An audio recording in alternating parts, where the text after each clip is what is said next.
This week, we're featuring a guest episode from our sister podcast, Coast to Canopy, and diving into the Wakulla Springs cave system. Chris Warner is the project director of the Woodville Karst Plain Project. He talks with Rob Diaz de Villegas about Wakulla Springs, one of the largest springs in North America, and how its caves form the most extensive submerged system. I could hardly think of a more adventurous, dangerous way to explore our area than to scuba dive over 100 feet down into previously unmapped caves. The Wakulla Springs cave system is the largest of its kind in North America and one of the largest in the world. The Woodville Karst Plains project has mapped over 20 miles of this system to better understand the Floridan aquifer, the source of springs and spring-fed rivers in Florida, and of our drinking water. The project and the aquifer are our topics today. This is Coast to Canopy, an ecology podcast from WFSU Public Media. I'm Rob Diaz de Villegas. Our guest today is Christopher Werner, Project Director for the Woodville Karst Plains Project. Welcome, Chris. Nice to be here. Glad you were able to make it. Yeah, so let's start with the Woodville Karst Plain itself. I think a lot of our listeners probably live on it and don't know that they live on the Woodville Karst Plain. So what is the Woodville Karst Plain? Yeah, the Woodville Karst Plain is essentially a exposed limestone plain near the coast where the Hawthorne Group sediments and rocks have been stripped away by higher sea level stands in the past. Essentially, it's the St. Mark's limestone and the Suwannee limestone outcrop in this area, both in Leon County, Wakulla County, and Jefferson County, and they kind of thin to the east.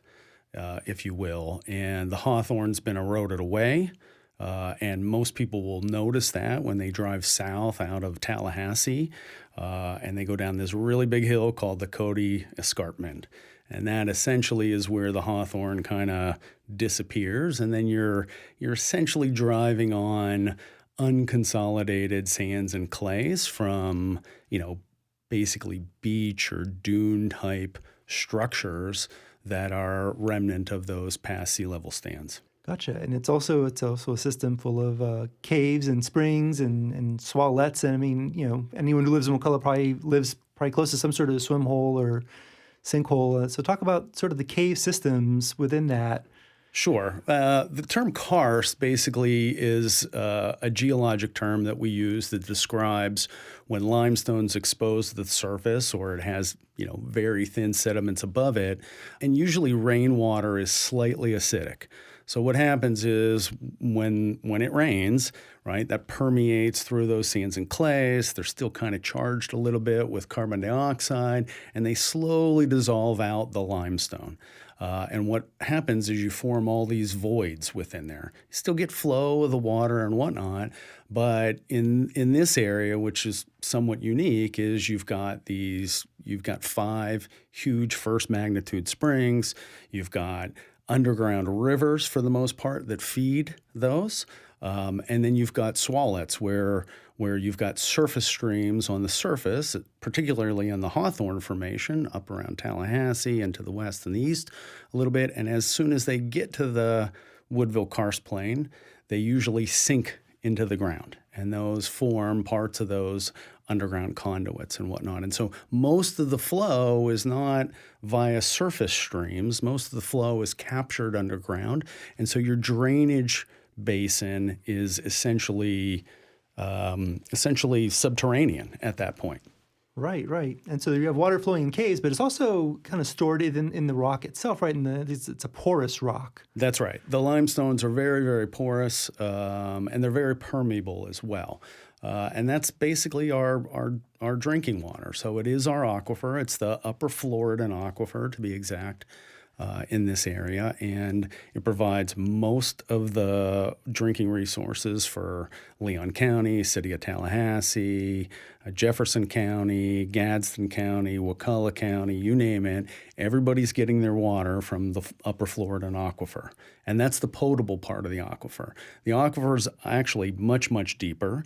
Unfortunately, you can't drink it because it's non-potable, right? So that deeper part of the aquifer has really high total dissolved solids, and it's probably more influenced by sea level and whatnot. So you get these kind of brackishy brackish and salt water, high chloride, high sodium, high dissolved solid type of waters, right? And so they call it non-potable because you can't really drink it.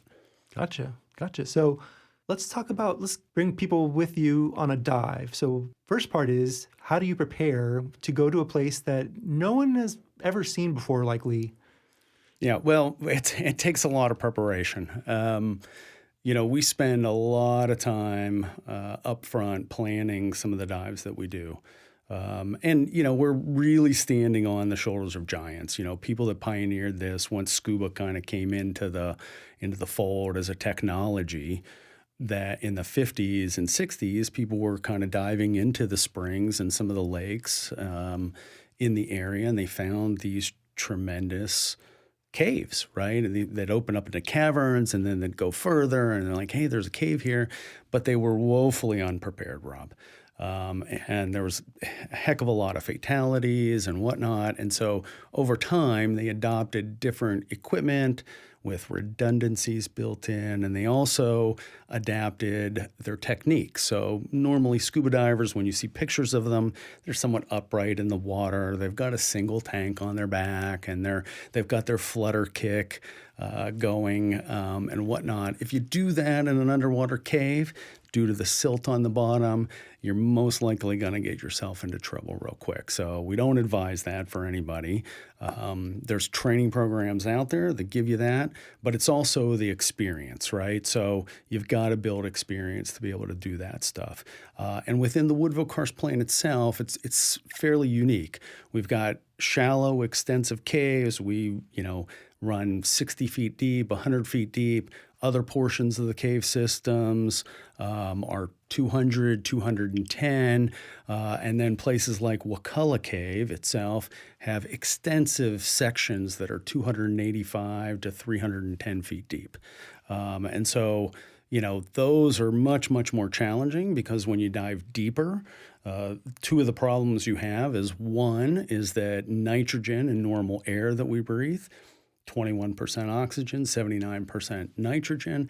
That nitrogen becomes narcotic.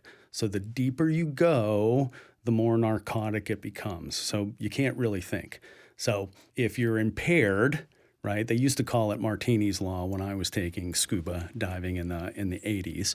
And basically every 33 feet, it's like having another martini, right? So you think about that and you're like, well, would I drive my car on 4 martinis? Probably not, right? Not a smart thing to do. Well, it's the same thing in cave diving. So we've got that problem. The second problem you've got is the deeper you go, the oxygen becomes toxic to your body. And so, humans have grown up on the surface of the planet breathing air, but that, 21% oxygen, if you take that to 300 feet, you're most likely going to have a convulsion because it's toxic to your body at that partial pressure. So what we do is we cut our mixes with helium for those deeper depths, and we've kept increasing that helium over time. And so when you dive deeper, you get past what's called the recreational no decompression limits, and then you've got to decompress before you can come to the surface. It's kind of the opposite of mountain climbers. You would hear mountain climbers, they can't just race up from, wherever they start at base camp or the hiking trail or whatnot. They've got to acclimatize. That acclimatization is essentially decompression, right? But we do it in the opposite order than mountaineers do it. And so we start our dive, we can go down, we can start going, go explore, go to places that nobody's ever been before. We put in a continuous guideline the whole way. We take surveys of that. We make notes of water flow, creatures that we see, potentially artifacts, potentially, interesting geologic formations and whatnot down there. And then when we come back, we've got huge decompression obligations before we can surface. And so in some places, those aren't too bad. It's a few hours. In other places, depending on how long you stay at those deeper depths, you could be talking 8, 10, 12, 16, 20 plus hours of decompression. And so if you're going to do something where your bottom time is 2, 3, 4, up to 6 hours, and you're talking about decompressions that can be anywhere from 10, 12, 14 hours, all of a sudden you're having to plan for a 24-hour dive. Right. And so there's a lot of things that we do and we've implemented over time to try and make that, take out a lot of the risk, manage it in a way that we can get everybody in and out safely. And so that's probably what we're known for is our standards and our procedures, because they've been built up over a number of decades and they keep us safe and they allow us to repeat those dives over and over and over again safely. Wow. So before you go into a cave you've never been in before, how much do you know about it from whatever you can sense from the surface? I mean, how do you know what to expect? Yeah. Or how much can you expect? It's a good question. We kind of know that, well, it's water filled. We don't know if it's going to go or not. So you pull up to a sinkhole or, a landowner contacts us and say, hey, I've got this really interesting sinkhole. It's been here for as long as I can remember when I was a kid, when my father owned the land or whatnot.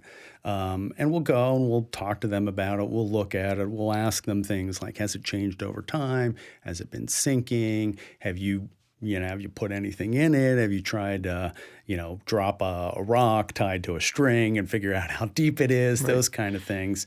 But usually we don't know very much. Usually if they're clear, and the rest of the cave systems are clear, okay, maybe it's spring fed or it's got some kind of connection to an active flowing. If it's dark, that usually is a better sign that it's going cave. A lot of the Apalachicola National Forest is drained into some of these swallets, and that is really, really tannic water. So that dark brown that you see, that kind of red tannin color, the tea color of the water there, that would tell us that, hey, this probably is connected to something. A lot of times at the bottom of the sinkholes, there's, tree limbs or even tree trunks in some cases, lots and lots of silt, a lot of leaves and stuff. And so you get down there and you kind of see, okay, is there opening? Do I see a head wall with some exposed limestone? That's always a really good sign. And then, usually there's a restriction. You got to move some of those tree branches or some of those leaves and some of that silt out, and you run a guideline straight from the surface. And then once you can kind of get in, sometimes they go, sometimes they don't go. So we've been in a couple over this past year that don't go anywhere. They're beautiful, but they go, down to 50 feet or down to 80 feet, and then there's a small cavern and there's not much else. But then sometimes you get really lucky and you've got good flow, and it's usually what we call offset sinks. So you'll come into a passage that's offset, and it's got an upstream section and it's got a downstream section. And when we get that, we know that, hey, there's a lot of cave to explore here. And so what we're usually doing is we're using a combination of old USGS topo maps. We're using a combination of LiDAR to kind of tell, okay, where could this be connected? We're plotting up where other sinks or caves are in the area. How close are we to this? How close are we to that? What was at the end of the line in that other cave? Was that close here or whatnot? And so we're always trying to use that information to figure out, hey, could this be connected to something? Gotcha. So when you explore like you said something about going 5 miles in, that's not one of those where you go in not knowing ahead of time. So is it a process of sort of going a little further? And that's right. Yeah. Nobody on their first dive is going 5 miles in a single shot. That's a very rare occurrence. And the logistics of an operation like that are, you're talking about a a week to 2 weeks of preparation, and then you're talking about 3 days to kind of execute that, right? Because you'd have setup teams, cleanup teams. You got a lot of support. You got a lot of support divers in the basin to follow. Usually, what we're talking about in new exploration is you put some line in, you'll come back, you plot that up.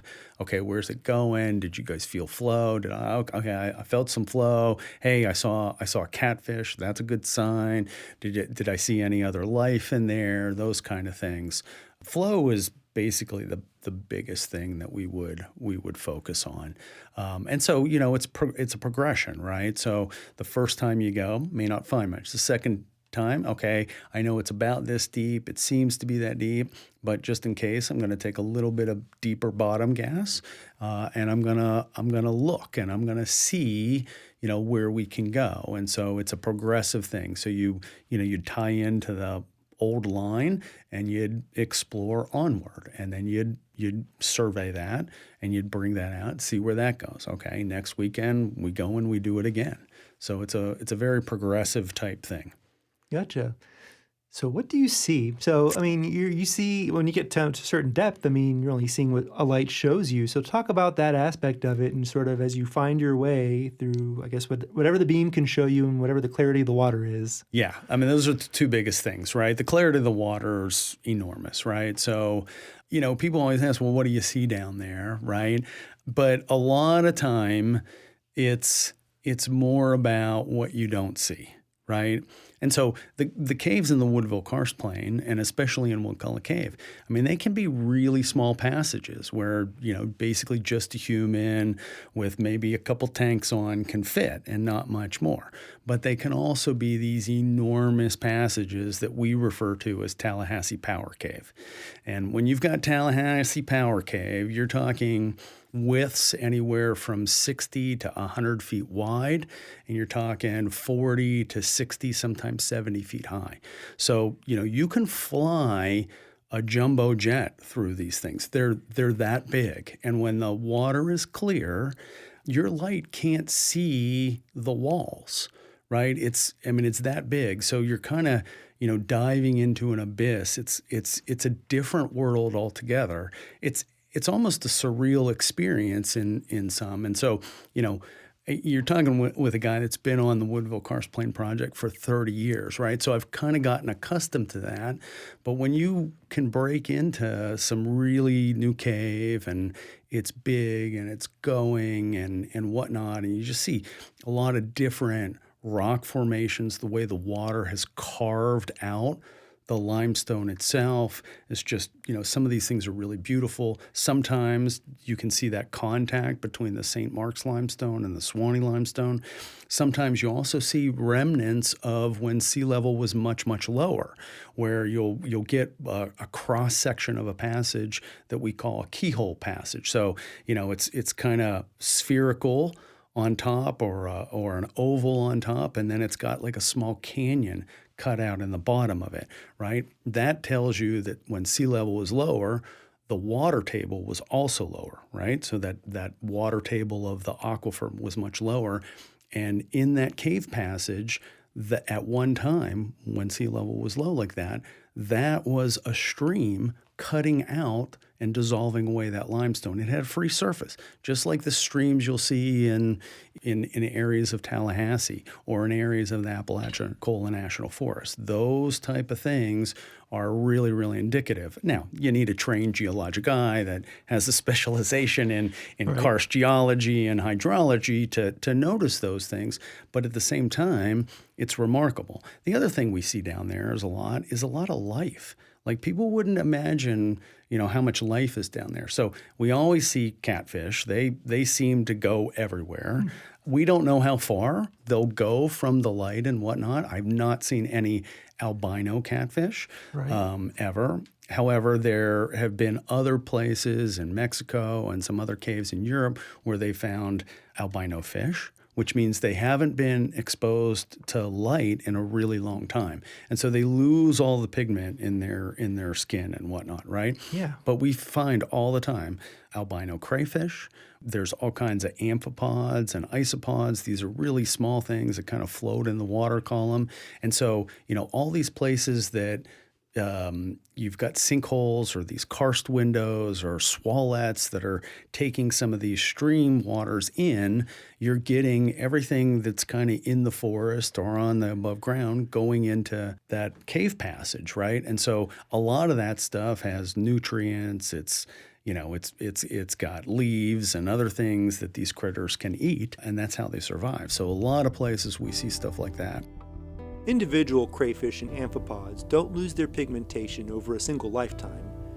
Over many generations, their descendants evolve into blind albino species adapted to cave life.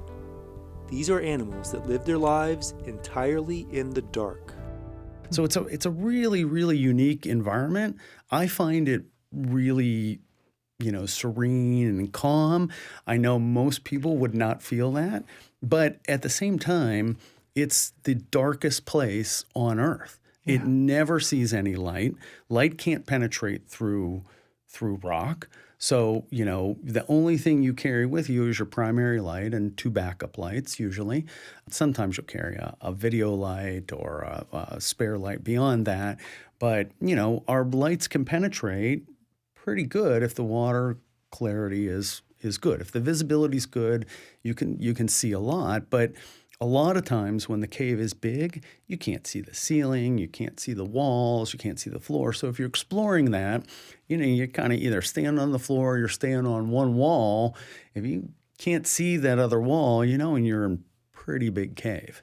And so that's the exciting part of it, right? That's the thrill, is the exploration and realizing that you've got skills and a unique opportunity to kind of see something that maybe nobody's ever seen before or nobody's described before. So in the past few years, we've been taking video cameras with us. In fact, we've been taking cinema cameras with us because they allow us to record in raw recording, right? So, and in that way, we need tons and tons of light, much more light than you would think, right? Because this is the darkest place on Earth, essentially, and you need to light it up. And when you can light up some of those big passages, you can see the enormity of how big these caverns are, right?